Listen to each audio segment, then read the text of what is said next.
Curso de especialización online, análisis y diseño sismorresistente de un colegio con cobertura a 2 aguas. Hoy estamos 17 de enero de 2019. La sesión 1 y 2 haremos análisis sísmico y diseño de losas. Ya sabemos que la filosofía del diseño sismorresistente, según nuestra norma E030, va a consistir en 3 cosas.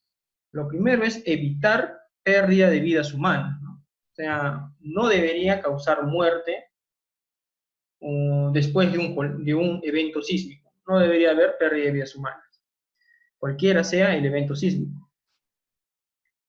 Debemos asegurar la continuidad de los servicios básicos, ¿no? Como el agua, desagüe, luz, todos los servicios básicos, ¿no? Y debemos minimizar el daño a la propiedad. Nuestras estructuras, nuestras edificaciones deben ser reparables. Por eso nos mandan un rango de medición de distorsiones, ¿no? Para asegurar la reparabilidad de nuestra estructura. Entonces, si nosotros quisiéramos dar seguridad o una protección al 100% de nuestras estructuras, de nuestros edificios, resultaría muy caro, ¿no? Y no sería muy factible. Es por eso que la norma establece los siguientes principios. Primeramente, la estructura no debería colapsar ni causar daños graves a personas ante un sismo severo. Entonces, vamos a definir lo que son sismos más adelante, que es un sismo severo, y la estructura no debería colapsar bajo un sismo severo, que es lo que define la norma, que se define como un sismo que ocurre con un periodo de retorno de 475 años. Después indica que la estructura debería soportar sismos moderados, ¿no? Si en el primero, bajo un sismo severo, la estructura puede tener daño reparable, daño estructural, bajo un sismo moderado la estructura no debería tener daño estructural, ¿no? Pero sí podría tener daños en los elementos no estructurales, ¿no? Como tabiquerías y algunos vidrios. Estos dos conceptos lo vamos a explicar un poco mejor más adelante. Y finalmente, las edificaciones esenciales tendrán consideraciones especiales, ¿no? La norma actualmente obliga a utilizar aisladores en hospitales, ¿no? La norma te obliga. Entonces, algunos están en contra, otros están a favor, pero es muy... O sea, resulta un poco sospechoso, ¿no? Que nos obliguen a utilizar un tipo de sistema. ¿De acuerdo? Bien. Entonces, como introducción vamos a ver los procedimientos de análisis sísmico. Dentro de los procedimientos de análisis sísmico tenemos el análisis lineal, que es se rige nuestra norma, y el análisis no lineal, ¿no? Entonces, el análisis no lineal y el análisis lineal, ambos tienen lo que es el análisis estático y el análisis dinámico, ¿no? Análisis estático lineal y análisis dinámico lineal. Lo mismo para el no lineal, análisis estático no lineal y análisis dinámico no lineal. Entonces, vamos a explicar un poco, ¿no? Veremos primeramente el procedimiento de análisis lineal. Antes de la norma de 1997, la cual se hizo después del sismo de Nazca del 96, solo existían dos criterios para un enfoque sísmico. Deberíamos controlar la ductilidad y la resistencia, ¿no? Es decir, la demanda sísmica debe ser mucho menor que la resistencia y la ductilidad. Eso era antes, ¿no? La ductilidad es la capacidad de deformación de una estructura en el rango no lineal sin pérdida de resistencia, ¿no? Y la resistencia, ya sabemos, debe ser mayor a la demanda, ¿no? Entonces, la sumatoria de todos debe ser mayor a la demanda sísmica. Después de esa norma, o sea, en el 97, se añadió un concepto nuevo o un enfoque, ¿no? Controlar la rigidez. Y la rigidez la controlamos mediante nuestras derivas, nuestras distorsiones. Entonces, esto es lo que se basa en una estructura, ¿no? Estas tres cosas debemos verificar: rigidez, ductilidad y resistencia. Eso lo deben tener bien presente. La rigidez lo vamos a verificar mediante las distorsiones. Y la resistencia la podemos verificar de cada elemento, ¿no? Que cada elemento sea más resistente que la demanda. Y para la ductilidad podemos hacerlo también por elementos o por estructura completa, ¿no? Mediante la curva de capacidad, que lo vamos a ver más adelante. Los procedimientos de análisis lineal es una simplificación a algo real, ¿no? Lo real, o casi real se podría decir, es esta curva amarilla que ven acá, ¿no? Donde relaciona la deformación o el desplazamiento y la fuerza lateral. Entonces, si nosotros hiciéramos un análisis lineal elástico, se formaría esta pendiente, ¿no? Una recta. Tú aplicas una fuerza y es proporcional a tu desplazamiento. Eso es un análisis elástico. Un análisis no lineal inicia de alguna manera elásticamente y después la rigidez va decayendo, ¿no? Y se forma una curva, la llamada curva de capacidad. Entonces, lo que hacemos es lo siguiente. Nosotros tenemos una fuerza sísmica que vendría a ser el SUX.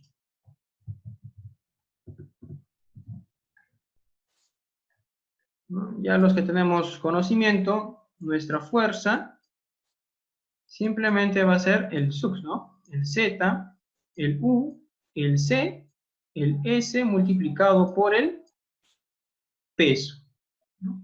Esa vendría a ser nuestra fuerza sísmica. Eso también lo vamos a explicar más adelante, qué significa cada una de esas variables. Entonces, esta fuerza sísmica, si nosotros le asignamos a nuestra estructura, va a causar un desplazamiento elástico, ¿no? Porque vamos a considerar secciones brutas y un análisis lineal elástico. Por lo tanto, vamos a tener una deformación elástica. Pero si nosotros quisiéramos verificar distorsiones bajo esta fuerza sísmica, nos van a salir secciones demasiado grandes, antieconómicos. Entonces lo que hacemos es aprovechar el material, aprovechamos la capacidad del acero y la capacidad del concreto. Y lo que hacemos es disminuir esta fuerza sísmica mediante un factor de reducción sísmica. Toda esta fuerza sísmica la dividimos entre R, que vendría a ser el factor de reducción sísmica, el cual depende de tres cosas. Depende principalmente de la ductilidad, de la sobreresistencia y de la redundancia. Eso también vamos a explicar más adelante. Entonces, mi fuerza sísmica se ve reducida, ¿no? Al reducir, prácticamente estamos generando una fuerza de fluencia. Entonces, en nuestro análisis, en el ETAPS, nosotros asignamos esta fuerza, una fuerza reducida, ¿no? Y como nuestro análisis es lineal elástico, vamos a obtener un desplazamiento de fluencia, ¿no? Entonces, si nosotros quisiéramos hallar el mismo desplazamiento que si hubiéramos aplicado la fuerza entera, ¿qué deberíamos hacer? Lo volvemos a multiplicar por R. Por eso en la norma, o nosotros, después de nuestro análisis, multiplicamos los desplazamientos por 0.75 R, ¿no? Y hallamos el desplazamiento inelástico. De alguna manera es una simplificación de lo real, ¿no? Entonces, más o menos es una bilineal lo que vamos a hacer o lo que estamos haciendo en nuestro análisis sísmico lineal elástico, ¿no? Esta bilineal, ¿de acuerdo?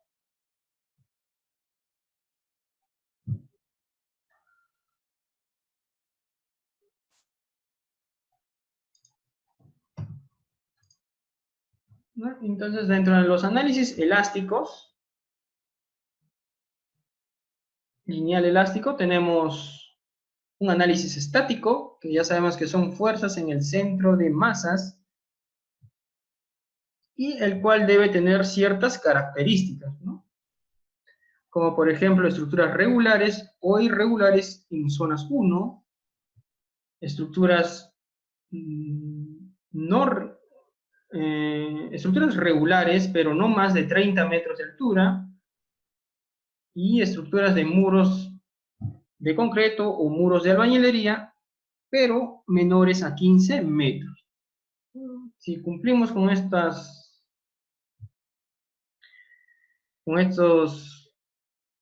esta verificación que debemos hacer, podemos hacer un análisis estático.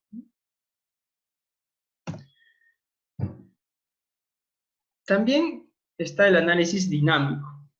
Y el análisis dinámico lo podemos hacer de dos maneras, mediante un análisis modal espectral y mediante un análisis tiempo-historia. Para el análisis modal espectral necesitamos nuestro espectro de pseudoaceleraciones, ¿no? Más adelante vamos a explicar a qué se refiere. Y para un análisis tiempo-historia necesitamos un registro sísmico, ¿no? La aceleración en el suelo, o sea, producto del sismo. Entonces, va a haber una aceleración del suelo en el mismo instante que ocurre el sismo.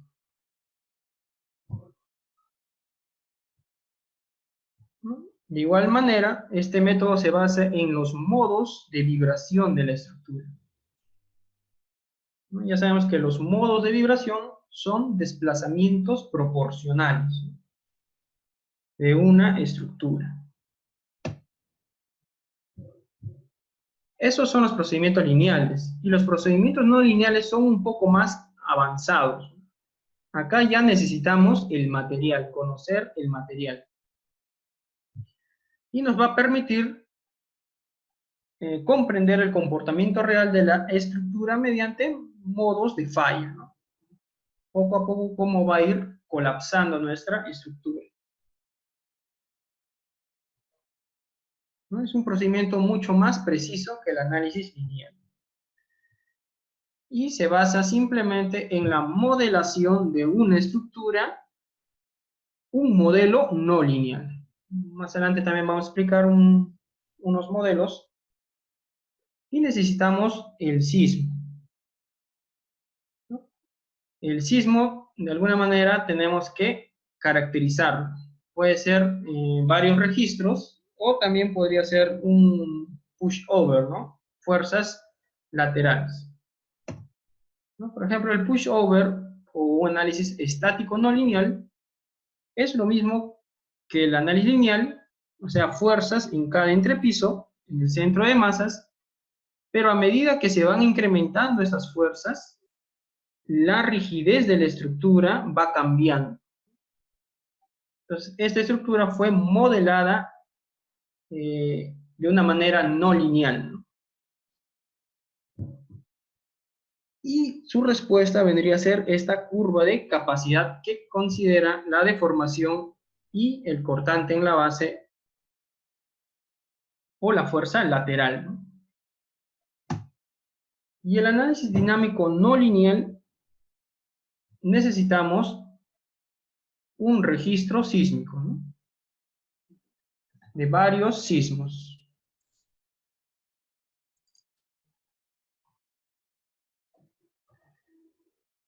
Y también el resultado vendría a ser una curva de capacidad. Entonces, la curva de capacidad representa prácticamente la vida de una estructura, ¿no? Cómo empieza y cómo termina. ¿De acuerdo? ¿Tendrán alguna consulta?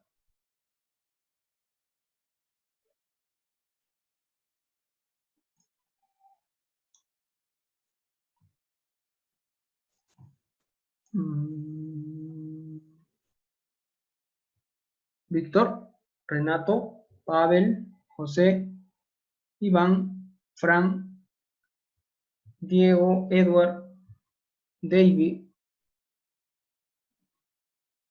¿Tendrán alguna consulta?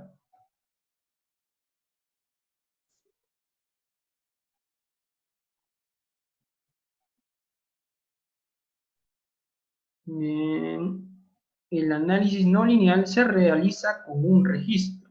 Bueno, el análisis dinámico no lineal se realiza con un registro, ¿no? Mediante registros, ¿no? Entonces, la norma te especifica cuántos registros necesitas para poder escalar estos registros, no tienes que escalarlos hacia un sismo de diseño y realizar tu análisis no lineal dinámico, ¿no? Y si haces un análisis no lineal estático, no necesitas registros, ¿no? Simplemente son fuerzas que vas a ir incrementando.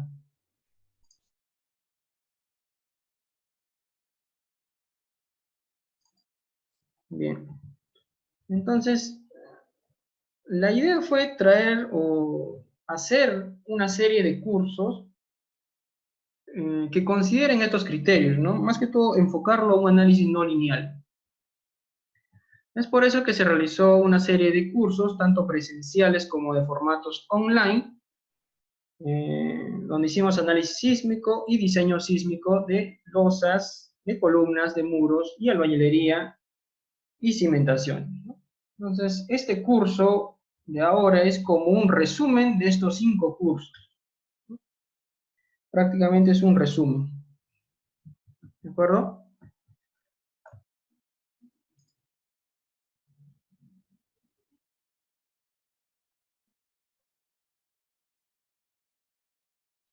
A ver, Renato, explicar el análisis estático para su primera condición. Bueno, a ver. El análisis estático no lineal, primeramente tienes que modelar la estructura de manera no lineal, ¿no? Puede ser mediante rótulas plásticas. Entonces tú vas a tener tu columna, tu viga, digamos un pórtico, y tu columna, ¿no? Entonces tú asignas rótulas plásticas que simplemente son diagramas momento-rotación, ¿no? En los extremos de tu columna y en los extremos de tu viga, ¿no? Entonces, ya sabemos que tienes que realizar tu diagrama momento-rotación. El momento, bueno, tal vez un poco, más o menos algo así, ¿no? Es tu diagrama momento-rotación. Eso vendría a ser la propiedad que debes asignar a cada zona no lineal, ¿no? Porque es una zona la que tú vas a considerar. No vas a considerar que todo el elemento va a entrar en el rango no lineal, es una zona, ¿no? Esta zona va a entrar en el rango no lineal y se le conoce como la longitud de rótula plástica, ¿no? Donde la rotación simplemente va a ser la curvatura multiplicada por tu longitud de rótula plástica. Y la curvatura, eso ya lo vamos a ver en la siguiente sesión, es el diagrama momento-curvatura también, ¿no? Momento, curvatura. Y depende de la sección, ¿no? Si es una sección de concreto confinado o si es una sección de concreto no confinado, ¿no? Entonces, para cada sección tú vas a hallar un diagrama momento-curvatura. ¿De acuerdo? Y para ese diagrama momento-curvatura le hallas el diagrama momento-rotación, que simplemente multiplicas tu longitud de rótula plástica por tu curvatura, ¿no? Entonces, a esta estructura tú le vas a asignar una fuerza incremental, ¿no? Entonces tú vas a asignarle, digamos, una fuerza 1 y, bueno, este diagrama momento rotación tú lo vas a hacer una bilineal, ¿no? tú vas a simplificarlo con una bilineal. Entonces tú colocas una fuerza 1 y tal vez el momento esté por acá, ¿no? En el rango lineal. Después colocas una fuerza 2 y el momento, la deformación va incrementándose, ¿no? Y el momento tal vez esté en el límite, en el punto de fluencia, ¿no? Después colocas una fuerza 3, el momento, ¿no? Haces su diagrama de momentos, y el momento ya no va a ascender, ¿no? Pero su deformación sí se va a incrementar, ¿no? Entonces, es un análisis paso a paso.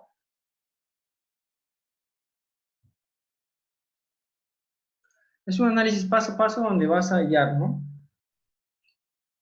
Entonces, tu resultado va a ser una curva de capacidad, ¿no? O sea, ¿qué fuerza? Esas fuerzas se van a ir sumando, ¿no? Primero va a estar tu fuerza 1, después va a estar tu fuerza 1 más fuerza 2, y así, ¿no? Inicialmente va a ser algo lineal y después va a ir decayendo, ¿no? Entonces, va a llegar el momento donde esta rótula fluye, ¿no? Va a pasar el rango elástico. Eso va a ser un curso de análisis no lineal, ¿no? Más o menos a eso se refiere el pushover. ¿De acuerdo? Son fuerzas incrementales que, que te va a producir deformaciones no lineales.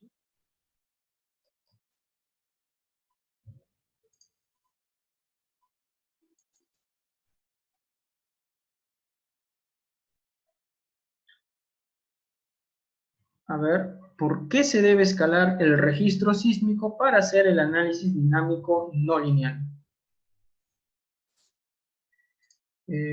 ¿Por qué se debe escalar un registro sísmico, ¿no? Ya bueno, antiguamente nosotros teníamos un registro, ¿de acuerdo?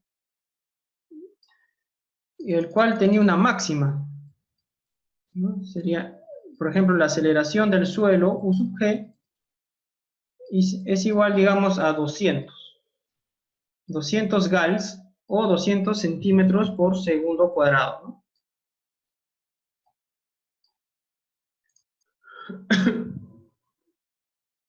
¿De acuerdo? Pero la norma te decía que el Z, o sea, la máxima aceleración en el suelo debe ser 0.4, bueno, en esos tiempos, ¿no? 0.4 de G, ¿no? Actualmente 0.45, ¿no? Entonces, antiguamente lo único que hacías es multiplicar la gravedad por 0.4. 0.4 por 9.81, bueno, por 981 por 0.4 nos sale 392. Y esos 392 lo dividías entre la máxima aceleración de tu registro, 200. Y te sale un factor de 1.96. Entonces, a cada puntito de tu registro, porque en tu registro te va a salir lo que es tiempo y aceleración del suelo, ¿no? Entonces, cuando el tiempo es 0,001, te va a salir una aceleración. Y a eso lo deberías multiplicar por 1,96 a cada punto, ¿no? Entonces, de esa manera tú escalabas el registro para que la máxima aceleración sea este valor, ¿no?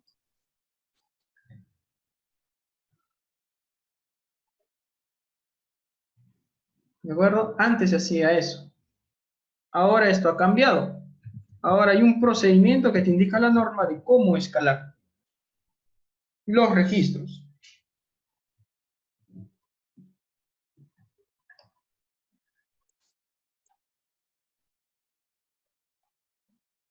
Ya, entonces tú debes utilizar sismos que tengan, digamos, esto, ¿no? Precisamente esto, que cumpla esto.